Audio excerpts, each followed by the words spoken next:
Okay, so can I check first of all that everyone can see the slides I've put up? Yes or no? Yes? Yes, yes. Yes. Okay, great. So before I go any further, just to say that if you do have questions during the talk, I'm very happy to take them, particularly questions of clarification where there's something I'm saying which is unclear. I'm very aware of the fact that some of the paper and some of the material I discuss comes from kind of my own field of international relations, and I don't know if anyone here has either studied or spent much time in international relations before. So I really want to make sure there isn't any confusion there. So please do raise a hand. I think you can do that on Zoom, or possibly put a comment in the box, and I'll try and read those when they come up. Okay, so the title I've put on there is Security After Christendom, and I don't have a finished subtitle for the book at the moment. I think there will be one.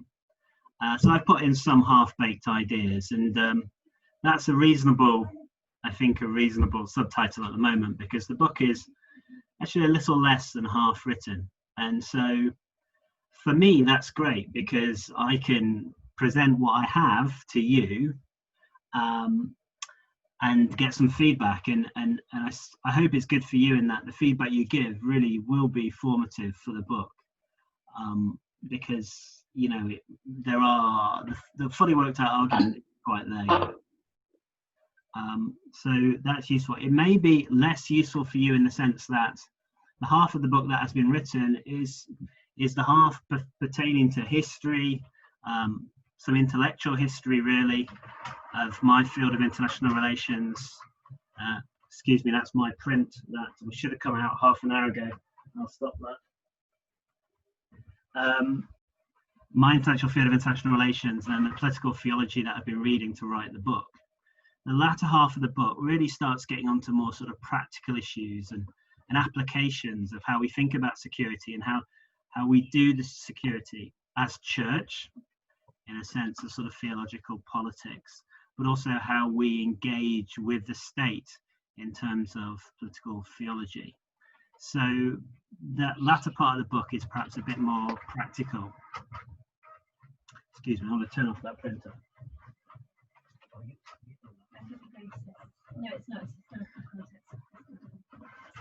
Sorry, that's we have homeschool going on here, and there's a little bit of printing going on, which turns out it's not my printing, it's my daughter's school printing, so we'll have to let that go ahead. I hope you can and still hear me. So yes, I'm going to present really the first half of the book, focus particularly on that second chapter. Okay. The printing is fine. Okay, great. Right, so we're talking about security. That will work. And I don't know what you think about security, but most modern concepts of security consider it in terms of the state and national security. But actually, security can be much broader than that. There we go. It's a slight delay on the share. But today, it feels like we're trapped in a security dilemma. So the idea of a security dilemma is one which really dominates the study of international relations, which I'm involved in, and the practice of international relations really, where policymakers in states and secondarily, I think, citizens feel trapped in a situation where they are bound to protect themselves and use force and the threat of force to protect themselves. But as they do so, that threat of force and that use of force creates competitive relations with other nation states typically, or other groups, who then feel threatened and take action accordingly to resist that. And then competitive dynamics emerge. You see something like aggressive actions at borders. Okay, I think I've been muted. Oh, now I'm unmuted. Okay, we're working through teething problems here, but that's fine. So I was just saying, security dilemmas trap political communities in the modern world, nation states, in competitive relations where they feel bound to defend themselves, and even if they do not have offensive intentions, their intentions may be understood as being offensive by other political communities in the modern era, by other nation states, and you get these security dilemmas emerge which can lead to warfare.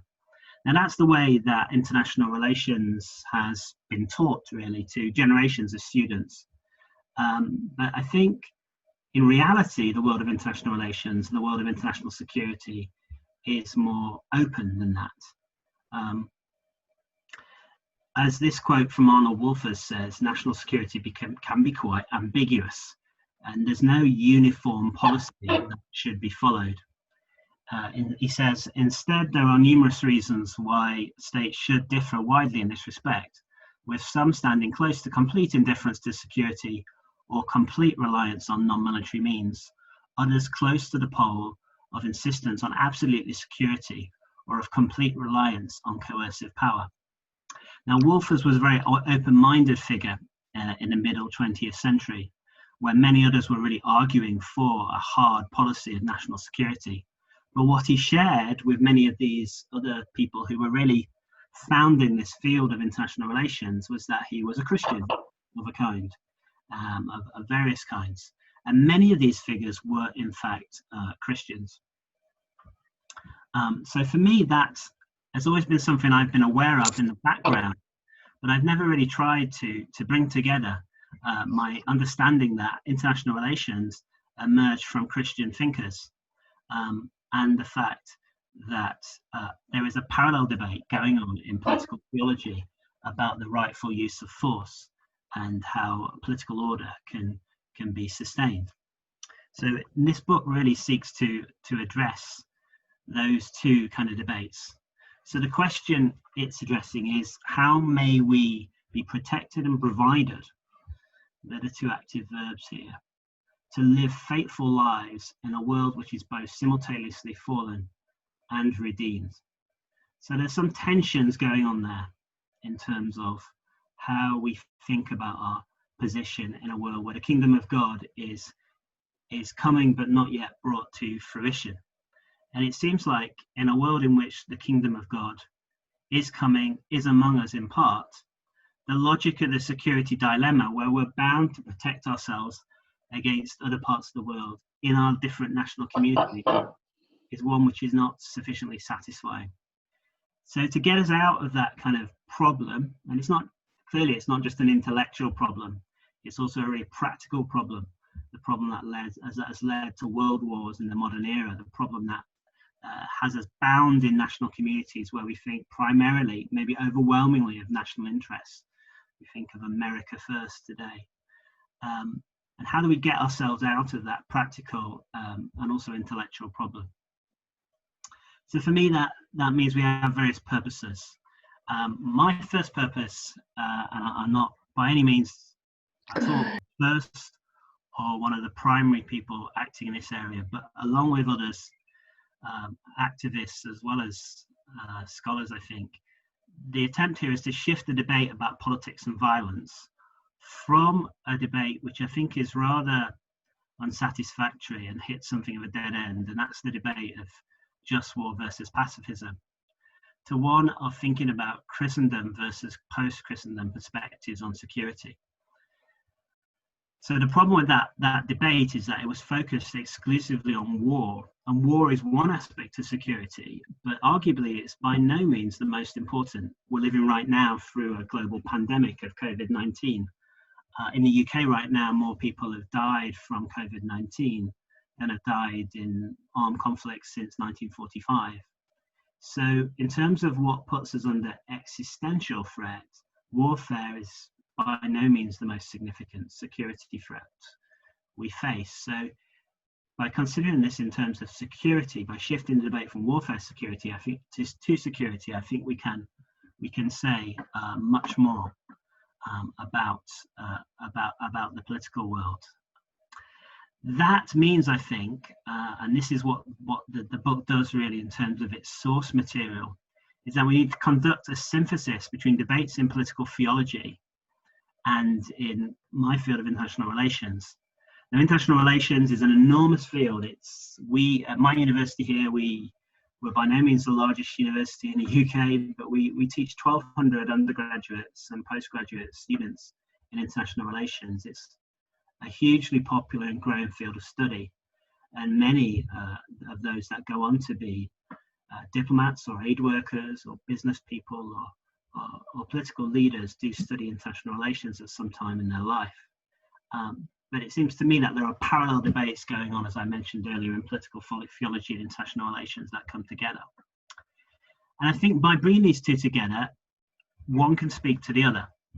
And the way I hope international relations, not just international relations, but political geography and other fields of the social sciences, what they can bring to political theology is what I would call a properly global account, which allows us to consider both Western and Eastern or Eurasian forms of Christendom and forms of state or government and church relations, but also the global North and the global South.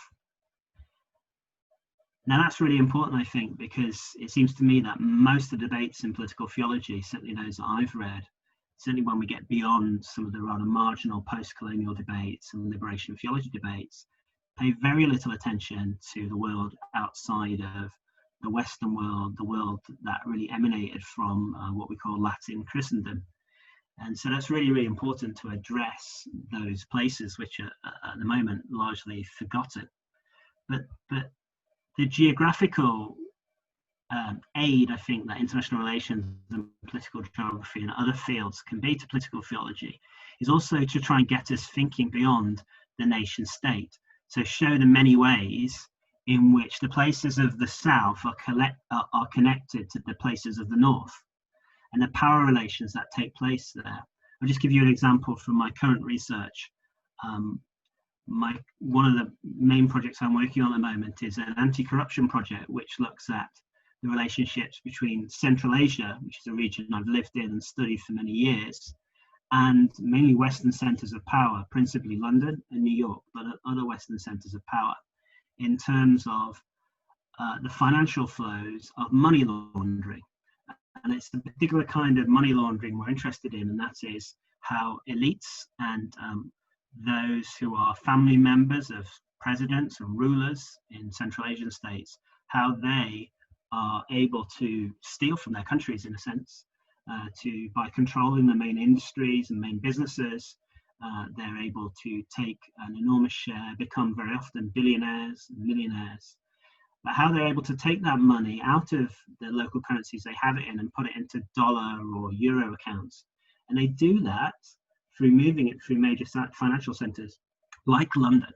In order to do that, they need very good Western financial service providers that enable that for them and show them how to evade the anti-money laundering rules to move that money into those accounts. So it's often hidden. People back home don't know about it, or they may suspect it occurs, but they don't really know the details. And that is a power relationship between, in that case, the West and the East. It could be between the North and the South. It could be from a country which looks really, really poor, but actually has some billionaires in it, which are making the rest of the country really poor. So if you're going to look at security and international relations as a whole, as a political theologian, you need to address those issues. You can't simply think about the world geographically in terms of different nation states and how they're cooperating or fighting or whatever. You need to think about power relations, which are also maybe between elites, between different global and local areas. So that's one thing I think that international relations can do for political theology. But political theology can also do something for international relations. And I think that's because international relations has really run out of good explanations in many ways for how the world functions. There are obviously a vast amount of excellent work on specific problems of international relations. But it's widely understood within international relations that a lot of the main ways of thinking about how and why international politics occurs the way it does have kind of hit a dead end. and particularly in terms of their moral reasoning and normative ideas about what to do about world politics, how to solve many of its problems. So in the 1990s, there was a real push to what was called globalism or cosmopolitanism, trying to bring out new modes of global governance, new modes of governing the world for international institutions like the UN. Someone's finding it a little bit difficult to hear me, so I'll try and speak up a bit more. Might be that my microphone's quite near to my mouth. Others are hearing okay. Okay, well, I'll try and speak up anyway. Yes, so a lot of these ideas of cosmopolitanism and ideas that are associated with that, such as you may have heard of the responsibility to protect, so the idea that through the UN system, the international community as a whole can step into situations of armed conflict and provide humanitarian aid, provide assistance to resolve conflicts. That idea is one which is now hitting a low ebb for, I think, some pretty obvious reasons. If we look around the world today and see the reducing levels of international cooperation. And it's by no means clear that a secular world order, which is obviously what we now live in, is one where some kind of global consensus around some norms or moral issues can be achieved. So I think theology has something to say to that, and what it says is by no means certain, and the book tries to explore what post-Christendom may say to that. But it's a really, for me, it's a conversation between secular international relations and political theology, which is at present not really happening. And as a scholar of international relations who's also studied political theology, I hope to help bridge that gap. And then finally, to give practical examples of church and state security actions, and precisely what they are is something we can maybe debate, but from across the globe. Some of them from my experience. I've worked as an international aid worker. I worked on mission in Central Asia and West Africa. I've also worked for a number of governments, actually, either as a civil servant in the UK or as a short-term consultant for the US and German governments. And so giving some of those examples from my experience, which are relevant, but also drawing on examples of many, many others, is a final purpose of the book. Okay, so let's try and move the slide along. Seems to be a little bit resistant. It was a delay last time. I think very often there's a delay on the slides. Oh, there we go. That seems to have moved as well. Concepts and distinctions. So I'm starting to invoke lots of different kind of concepts, and some of them aren't necessarily familiar in biblical studies and even political theology. So security, first of all. Now, Anna Wolfers, that I mentioned earlier, provides a definition of security, which is, can I turn the volume up on, oh no, that's for Harry, yes, that's a good idea, actually, it could well be that. Yes, so someone's asked a question there as well, I'll just stop at this moment, about breaking down security into subfields, health security, food security, environmental security, rather than primarily as military security. Some areas may be more amenable to church-state cooperation. That is absolutely correct. And we generally do that today in international relations. I may come back to that comment because I think security in the way that it's currently understood does cause a problem when we attach it to health or the environment. And it does tend to place an emphasis on extraordinary measures and state action rather than non-state actors involved in negotiating solutions which work for the poor. And I think that can be the problem often in bringing in security, bringing it in the way we speak about a problem, but also in our practices where then that justifies very urgent action. So security, what is security? Objectively, we think about it as the absence of threats to acquired values. So values means, of course, it means our life and our existence. That is a value for us. But it can also be things like liberty, justice, demographic systems, language rights, rights of national communities to self-determination or other minority communities to self-determination. So an objective absence of those threats, but there's always a subjective component to that too, and that is the absence of fear that such values will be attacked. And the most important thing of all this is that the subjective and the objective are intimately connected to one another. Because if subjectively we fear, we feel under threat, we fear that we are to be attacked, then we take actions against, or potentially many of us do, take actions against those that we feel are threatening us. So that, of course, relates the subjective to the objective, because what was subjective and may have had very little grounding in what was actually happening in the world starts to become an objective threat, because as I think, and as we know from our reading of the Bible and our study of theology, when one acts in fear, then one brings about circumstances which make that fear worse. So that's security. But Christendom is also important too, and I think this is a statement here that is probably less important for this important, but it's very important for international relations, is that Christendom is not Latin Christendom. Now the definition I've offered there is my own actually, but it's related to many other definitions, I think consistent or only a slight variation from them. But it's important that Christendom isn't reduced to being a specific historical period, either that period of Latin Christendom or any other exclusive historical period. For me, Christendom is an imaginary, a way of thinking about the world, which has endured beyond any historical high point, like the Latin Christendom in the 11th to 13th century. And it conditions the way we think. It conditions the way some people still think today.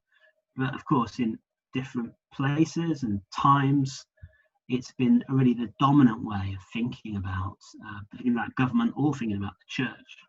So we're giving about Christendom in that sense as a theological, political imaginary centered on the partnership of church and government, with the church legitimating government and government securing the church. So that's a definition of Christendom, which is tailored towards the central role of security in that. And in the first chapter of the book, indeed, I try and elaborate why security is actually essential to the way we think about Christendom. Now, there are some of the distinctions that we need to bear in mind. First one of these is that church and state are intertwined. So I think absolute positions of complete separation and absolute positions of whatever kind of sectarianism, the entire removal of a church community from a relationship with the state are certainly untenable in the modern era, is a judgment that I would be making in this book.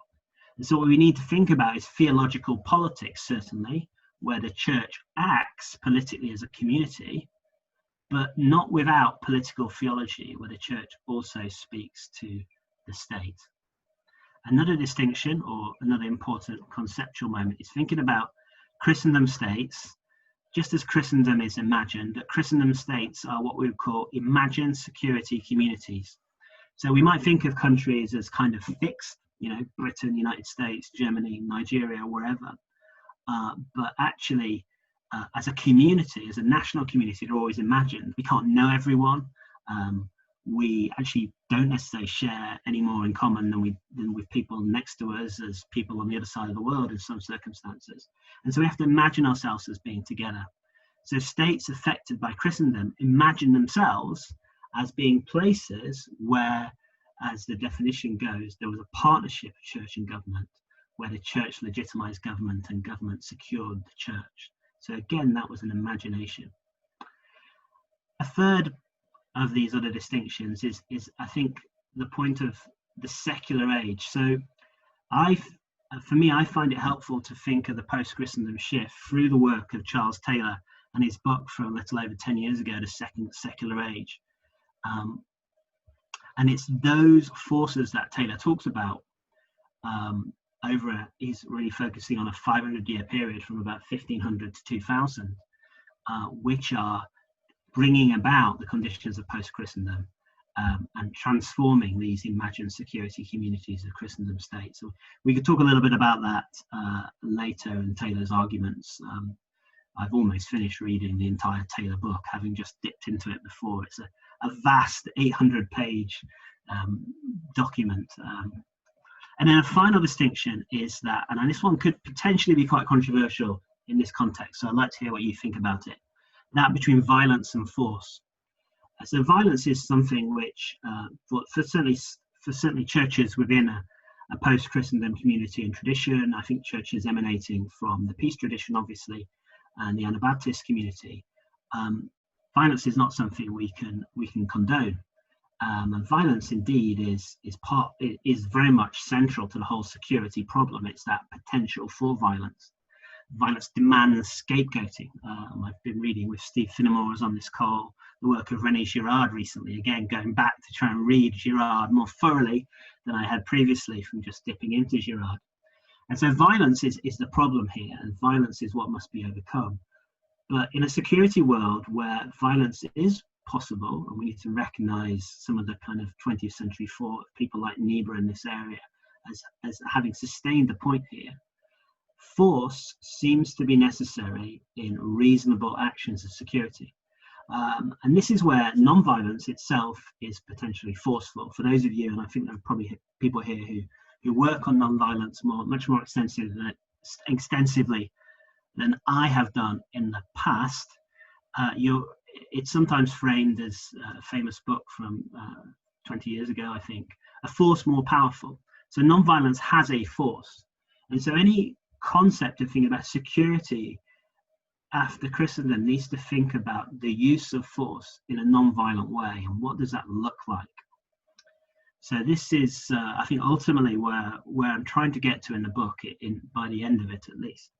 I appreciate I've been speaking for a lot of time already, so I'm going to, not that many slides actually, but I'm going to try and get us through a little bit more quickly now, and maybe limit what I do. I'm again having problems in moving on the slides, but I think that might be just a problem with the system when we've got this many people on a call. So I think it will come up in a moment. So I'm just going to talk next a little bit about the historical context that we're in, and what we mean by Christendom and post-Christendom. Yes, still not moving along. What I was trying to do in my printing, just to fill time while this happens, was print off a paper copy so I had that in front of me and didn't have to rely on the slides on the screen in front of me. But that failed because I was having network problems prior to joining the call.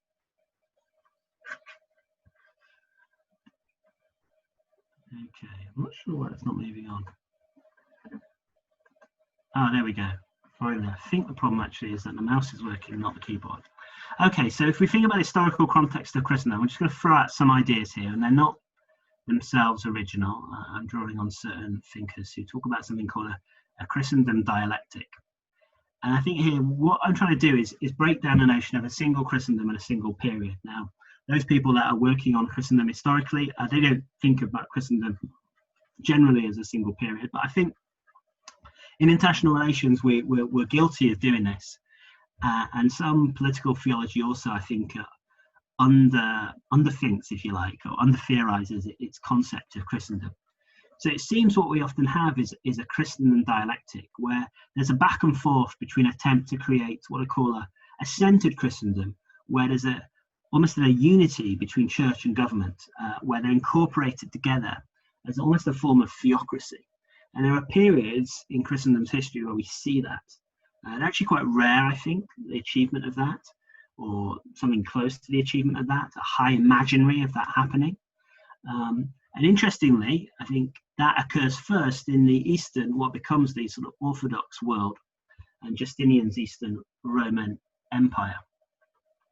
Now, these centered Christendoms compete with sort of decentered imaginaries, where there are forces,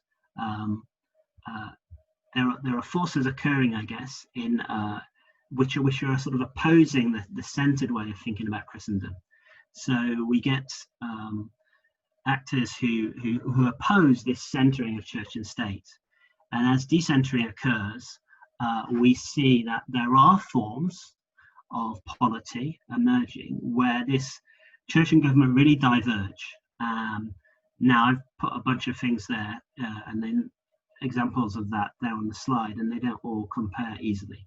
But there are periods of time when there's been, and there are many other examples we could use, where church seeks to sort of diverge from the conditions of Christendom, that seeks to force powerful actors in the church sort of push away from these centering trends. And when we talk about a dialectic, we talk about a back and forth between these two things, centering and decentering. So Christendom isn't this sort of flat world, of course, where you have a consistent set of conditions of church-state relations. What you have is a struggle, and you have these very quite different forms. Some of them are very, very centered, where you get very close church-state relations, and some of them are quite decentered, where you get an attempt to create a certain amount of potentially even toleration for different religious faiths and groups, a separation between church and state of some kind. What I think we often think about when we're thinking about recent or late Christendom is something which I'd call recentered Christendom. So this is an attempt to create a sort of new Christendom, but under a secular state, the secular state that we've seen emerging over recent years. Now there's different terms that are used by different authors to kind of make sense of some of this. I think we see micro-Christendoms is a term often used with respect to the Reformation, to think about the Protestant city-states and principalities that emerged at that time. We can think about the Counter-Reformation of the Catholic Church, and I think there are other examples we can think of too.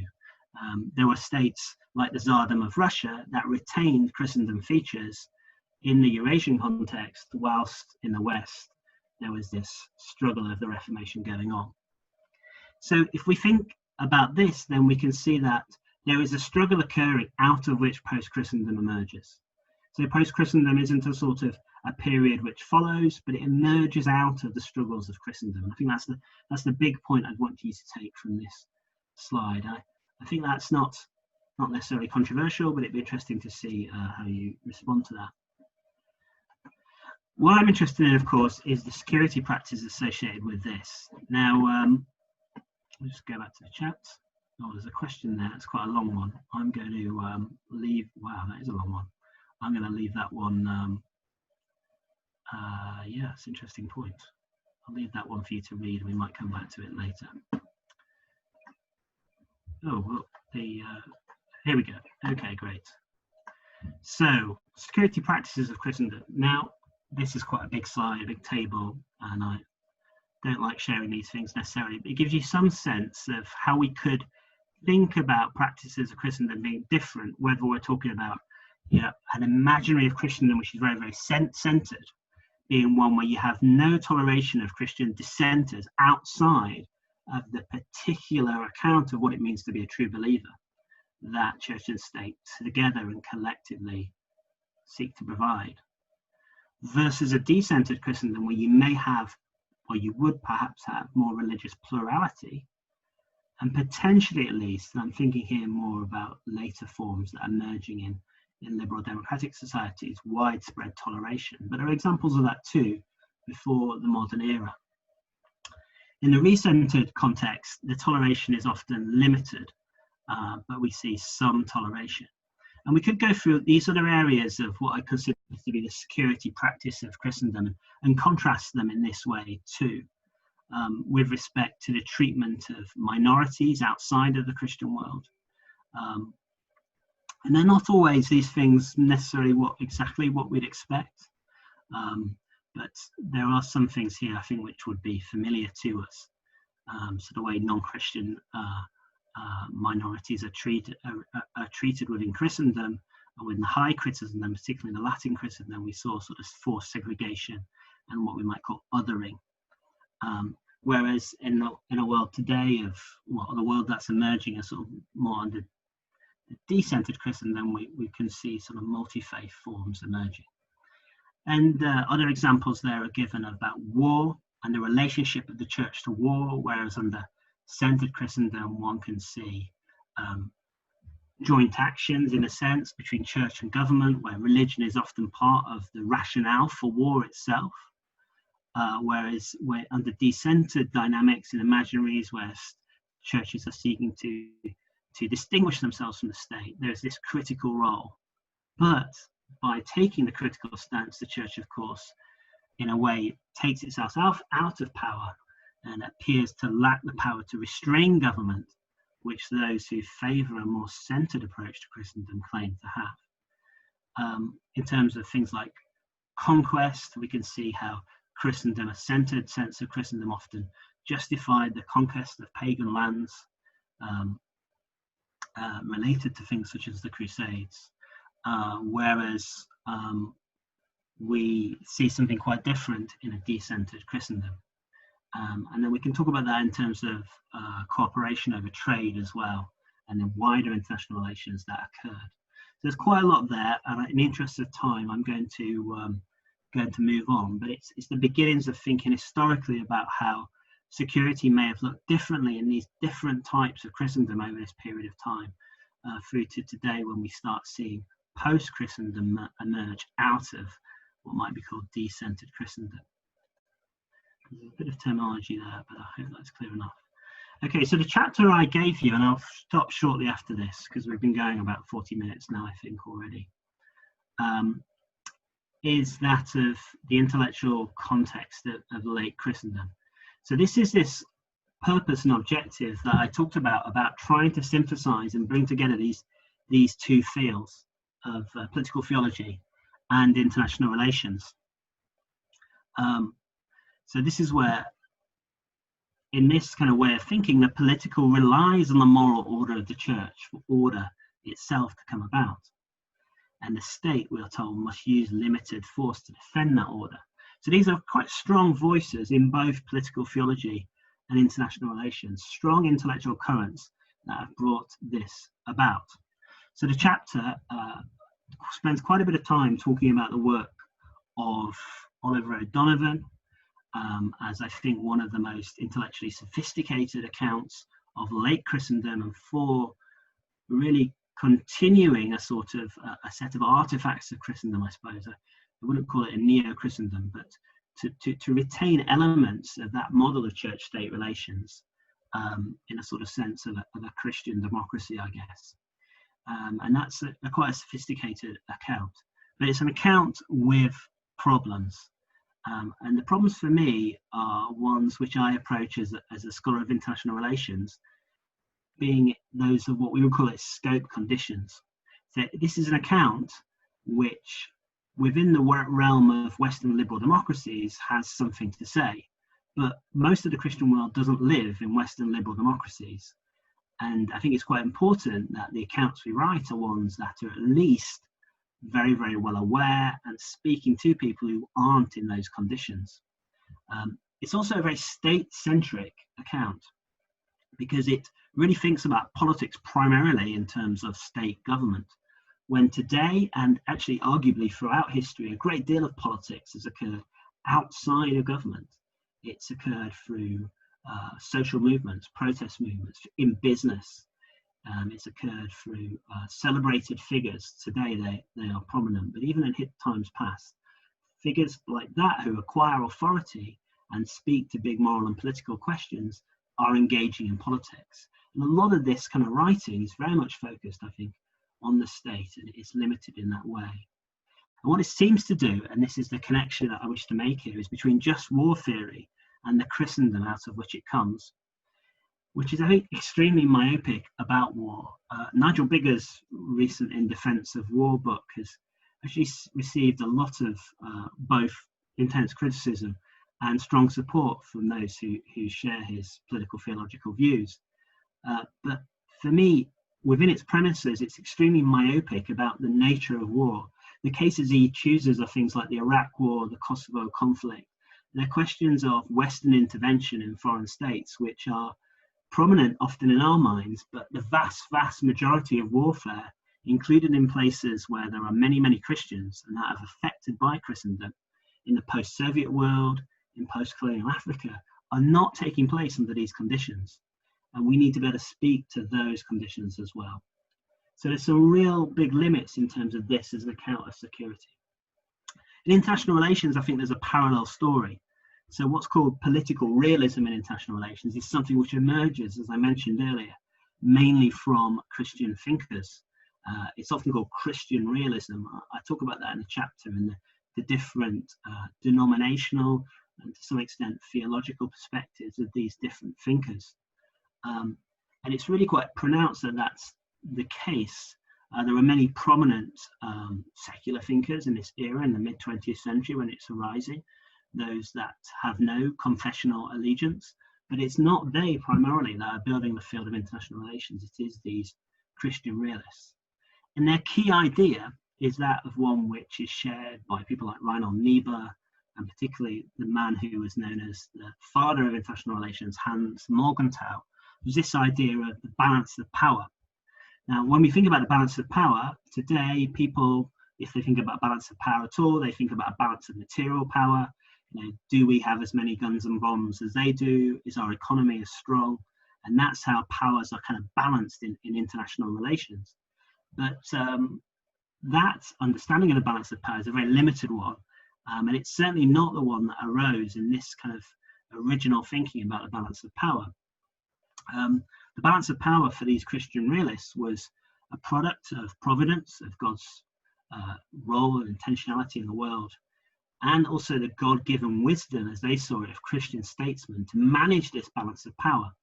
And so the holder of the balance of power, that key state which was perhaps the most powerful in the world and could balance against other rising powers, was in this thinking often a state which was a Christendom state. It was Britain in the late 18th, 19th century. It was the United States in the 20th century.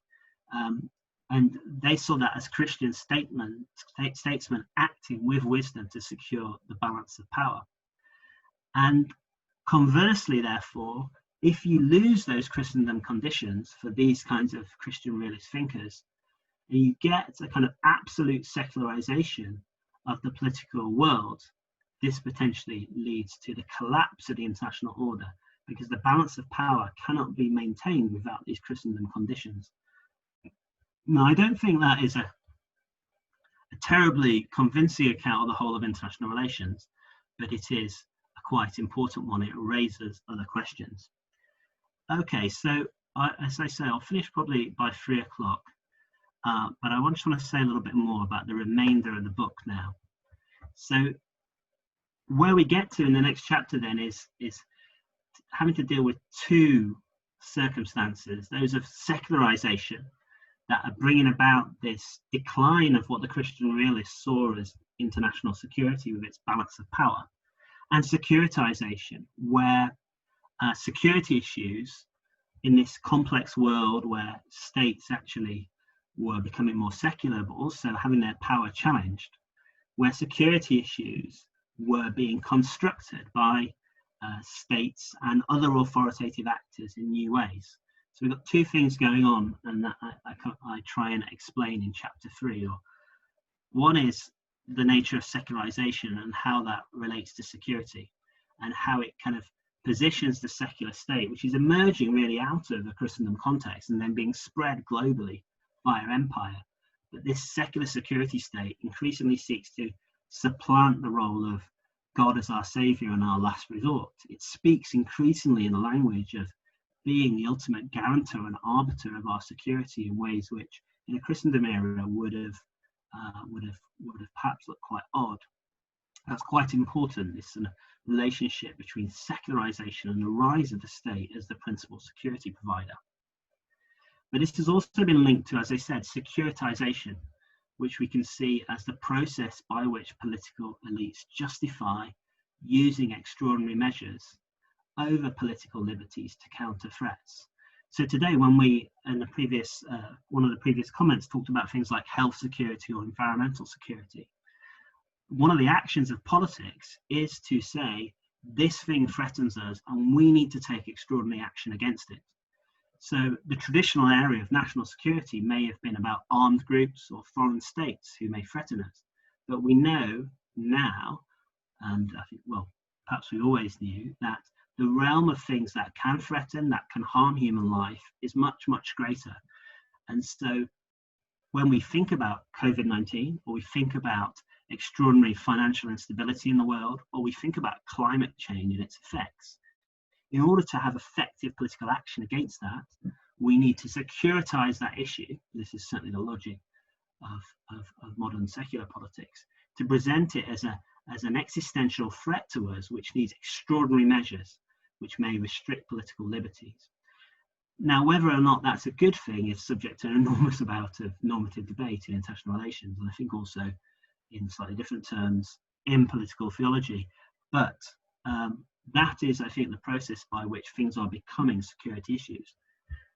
The problem with that, and we get to another problem, is that that claim to solve problems through a centering of security action on the state as the primary provider of security is one which perhaps in many ways misses the kind of reality of what makes us a threat. COVID-19, what makes things a threat rather. COVID-19, climate change, financial instability are not issues which are generated by one state threatening another. They're different kinds of problems which potentially create different kinds of solutions. When states act to address them, they often do so in ways which maximize their power, but maximizing their power via another country, another state, is not a solution to these kinds of security problems. So in these circumstances, the state becomes the object of security. It's trying to secure itself, but that often works against human security, which may be made worse if we solve financial crises, for example, by protecting the major businesses which are maybe run by people who are quite close to the state and which the state seeks to protect. So human security can be damaged by these actions. And I talk about this in terms of recentering and decentring, and it's conceptual language again. Maybe as we're starting to run out of time, I can talk about it a bit more in the questions and answers.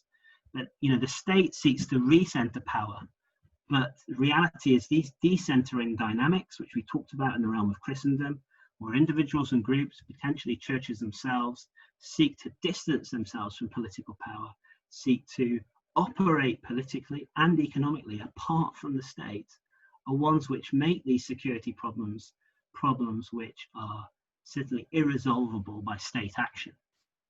So what I think we're increasingly seeing is that under conditions which are largely those of capitalism, and again, we could talk about that a lot more, which has globalizing and individualizing dynamics, the state is effectively being weakened. So even if one believes in the secular state as that post-Christendom actor, which is going to be the primary guarantor of security for ourselves, we might be reluctant, but as persons of the church, maybe thinking of Romans 13 in mind, we're prepared to say, the secular state is that authority which we will defer to guarantee our security. Even if that is the position we take, and I'm supposing here many people don't take that position, but even if we do, the reality of contemporary international relations is that the ability of the state to do that is extraordinarily weak and apparently weakening. And this is really the crisis of modern international relations that we face. And it's why we might wish to return to political theology, and I think secondarily theological politics. When I say we here, I don't mean necessarily just people in the Anabaptist Theology Forum, but all citizens who increasingly find themselves not just unsatisfied by what the secular state provides in terms of security, but finding themselves actually threatened by those states, may wish to return to political theology and theological politics as providing the ways which mean that we can think about security in a different way, we can do security in a different way. And a final point here is that the problem seems to be that if we reassert Christendom in this context, if we go back to a kind of neo-Christendom of a sort of odd form, even in its kind of Trumpian variety, where however one considers him as a person, that the way he draws or seeks to draw on or seeks to publicly claim that he's supported by the church, even in that secularized and one might argue somewhat demonic form actually, then the potential for clashes of civilizations returns, as if Christendom reinserts itself in this context in a relatively secularized environment with rising powers which are not themselves emerging from Christendom, then something that Samuel Huntington in the 1990s calls the clash of civilization could itself be constructed by these kinds of practices of politics that might emerge in response to this. So, as I said, I've been talking for too long. I'll just very briefly just go over where the book goes from here. And these are chapters now which have either been partially written, this one's been partially written and being revised. And it says, well, if we got to that point where we need to go back to political theology, that needs to start with a biblical understanding of this and going to the concept of principalities and powers, from the Pauline scriptures and dragons and beasts from Revelation, and saying, are they comparable? That's actually drawing on an essay I wrote some years ago on Steve Finnemore, who I think again is on the call, his course on Revelation at Bristol Baptist College. So I'm trying to rethink that paper from that time and seeing if that can provide us a biblical foundation, a kind of pivot point in the book really to take us back to political theology and theological politics. From there, we go on to a series of open questions. And these are the kind of ones for these chapters. And I'll probably finish at this point here. With Steve, talking with Steve right now, actually, because we're reading Girard together, as I mentioned earlier. I'm trying to think about whether Girard can be sort of, in a way, brought into conversation with Yoda and other Anabaptist figures to think about the relationship between violence and non-violence. And really coming out of that discussion of the powers in chapter 5 and the essential nature of violence in the powers as entities, as sort of real world entities, whether non-violence provides as an alternative, and how we think about the relationship between those two things. Next, we really try and flesh out this kind of global nature of this, and what I try and do throughout the book, but particularly in chapter 7, is compare and contrast different forms of Christendom and post-Christendom security. And so that's not just the familiar cases, or cases familiar to us of the US and the UK, but also Nigeria, Russia, two cases that I want to look into. I'm a Russian speaker from my time in Central Asia and trying to read more on Russia and the relationship between Vladimir Putin and the Orthodox Church. And in Nigeria, I also spent some time in West Africa, and I really wanted to look at Nigeria as a case where you have obviously different Christian denominations, also a significant Muslim minority in the state, and how that plays out there. And so in this context of after Christendom, we don't just see post-Christendom in all of these places, actually. I think we see anti-Christendom too, a sort of sectarian withdrawal, and we see neo-Christendoms where states like, I think, the Russian state itself, the Hungarian state under Viktor Orban, seek to sort of go a neo-Christendom route. The next two chapters, 8 and 9, are trying to dig into the practices, what is being done. How do churches act in theological politics? And what are their political theological ideas? And I really want that to be a kind of bottom-up story of what's going on in these places in themselves. And then finally, in the epilogue, I'm hoping to get a response to the text. I'm going to take responsibility for the book and all its failings. But in an epilogue, I want to draw on some of my colleagues in West Africa and Central Asia, actually, as well as in the US and the UK, to respond to the arguments and tell me what I've got wrong and tell me what's really happening in practice and what security means to them in their church context and in their political context. So that is about it. And I've gone on way